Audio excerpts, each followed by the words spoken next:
What can I do to rescue my family? What can I do? It's a question. What can I do to rescue my family? Ritabbi. Number one, you must desire that all your family members must be saved. For you to rescue your family, one thing you must do is desire. Desire all your family members to be saved. Desire. 1 Timothy 2:4. You must desire it. What you don't desire, you can't have. He said, who desire all men, who desire all men to be saved and to come to the knowledge of the truth. I desire it. When God made me Joseph to my family, all my desire is to see my brother safe. The first money I made was to take my elder brother to Australia and to train him in UNN in soccer, and to also train his wife. He has not married, in Unijos as medical doctor. I desire to see that we have one educated person in our family. I was not, but I said one of my elder brother must be educated.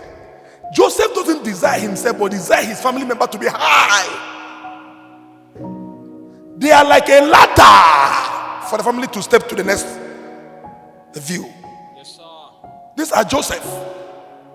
They don't envy their siblings. They enjoy their siblings going high. They are happy to see their siblings.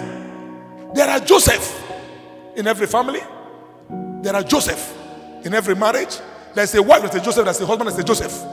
That's why I say, if your wife is the one lifting you, let her don't take the pride. She's a Joseph in that family. There's a man that's a Joseph in the family. God did it that way. That's why I can never boast whenever I find myself privileged to help anyone to achieve his goal. That is what I'm sent to. A Muslim man looked at me face to face. He said, Eze, I should give him a bag of rice. He was owing me more than 15 bags. And he sold all. He went and married the third wife. He came the next day and asked me to give him rice. I said, Alhaji Habibu, where's my old money? He said he came to give me good news. Abi Shirinka, Nache Goro. When Iri, Ferry, where Wallahi, nice away. I should give him more 15 bags of rice. I said, you are still owing me. He said, don't I know that God saved them? Send me. Look at disciples. Yes, that God sent me to save them. When the church started 2013, he came here and he saw crowd. He told me, that thing they told me, has it not happened? That until I lift them, then God will take me to where I'm going to. Every Joseph, if you're helping people and they are cursing you, keep on helping. Because that is your goal. That is your pillar. That is what God has sent you to do. Yeah, you saw. Have you not seen? Talk about me, even though I help you, talk about me, they pay me. Doesn't bother me. I keep on doing what I'm doing. Never go to your house, never do anything. What's the problem? That is Joseph.